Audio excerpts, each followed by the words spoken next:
Keep your arm in this position. That will open your front shoulder, and that means you will start going into that direction where you can't hit the target. So it's really important that you close your front shoulder, right? So you're in that blind position. Spin.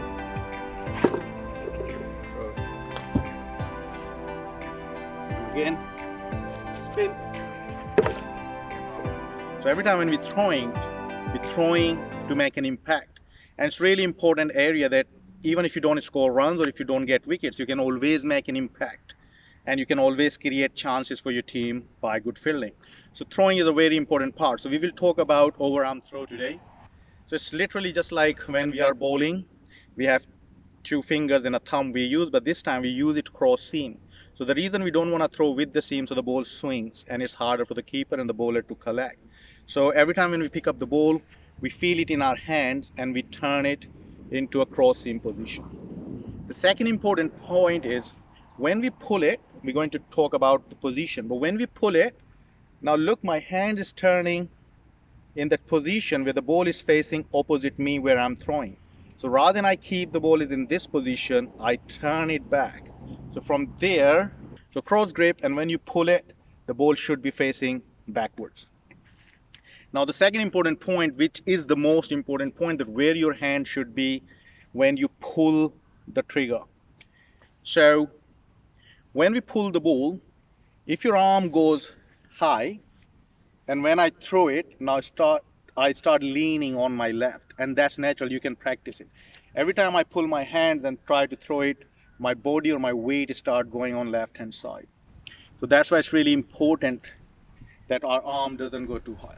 You would have also seen some of the players throwing in this position. Now when I do that, now I start leaning on my right hand side, and that is also not right for giving me the right balance and accuracy. So the position is the position where you try to have a punch. So when I'm having a boxing and I want to punch someone, that's the position I want it. That's my powerful position. So that's where the ball should be. So your arm, the ball should be somewhere next to your head line. And from there, you trigger and you pull it and then you push it down. So in terms of height, try to keep the ball next to your head, somewhere in that area. So every time when we're throwing, we have to generate power. The power comes from bottom. So when we get into this position, you should be throwing from your back leg. So once you pick up the ball, your momentum should be going forward. And once I collect the ball, I start turning into that strong athletic position and generate power from my leg. So when I throw the ball, I release power from my back leg, and then hip goes through as well, the follow through. So the key is that you need to be in really good athletic position. That's the point. You cannot be just relax and throw it. Athletic position means you trigger all three engines, your ankle, your knees, and your hip, all bending position, and from there you create momentum going forward. You can't just pick up the ball, turn sideways and throw it. If you do that, then you will only throw it with your arm. So the first drill is, I get into this position, I bounce back and then throw it. So when we're talking about bounce back, we don't want to lift our leg, the focus has to be on our back leg. So I go back and throw it. So what we're doing through this drill is we engaging our back leg and then releasing from our back leg and then our hip following through.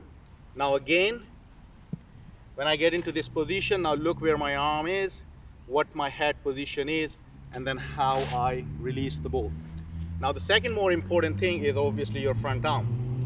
So there are two ways to aim it. Some people keep their front arm towards the target. I normally keep my elbow, so whatever you are used to or whatever works for you, do it that way. So when I'm triggering it, my elbow most of the time is aiming towards the target. Now the important point is this, guys, if you keep your arm in this position, that will open your front shoulder, and that means you will start going into that direction where you can't hit the target. So it's really important that you close your front shoulder. What I mean by that is, so now this is open shoulder, If I turn my hands this way or thumb downwards, I will close my shoulder. That will help me to hold my arm straighter for the longer period of time, and then it will go from straight to down rather than sideways. So that's very important point. Close shoulder, and then when I release, so again, jump back.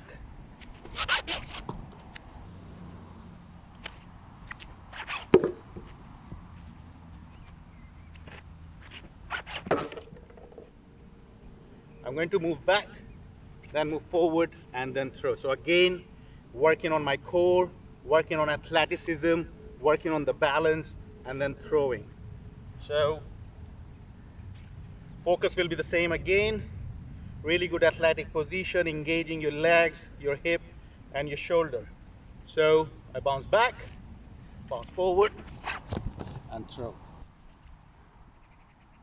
I say bounce back, bounce forward,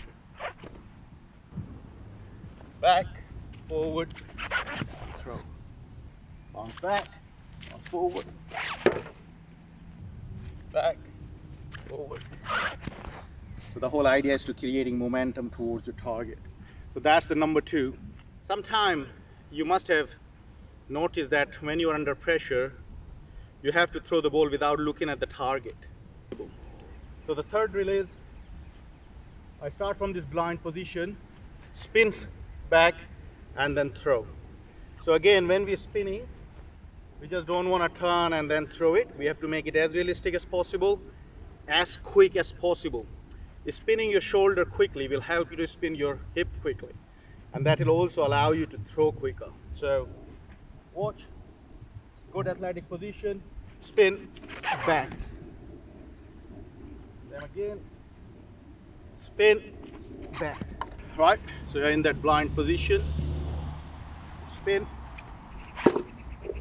throw it. And again, spin, spin, bang. So, right guys, so listen, I take lots of pride in fielding, and I would suggest all of you who playing cricket there's so many players I've seen do not get picked in their teams just because they are not as good in their fielding. But cricket is not only about going into the nets, bat and ball and bat and ball. So many times, how many overs do you bat or how many overs do you bowl? Most of the time you're in the field. So take fielding more seriously. Enjoy fielding is the most important part. If you don't enjoy it, the best come out of you when you enjoy things. So it's really important that you enjoy what you're doing. Practice is the only way to improve things. So I hope this video was helpful.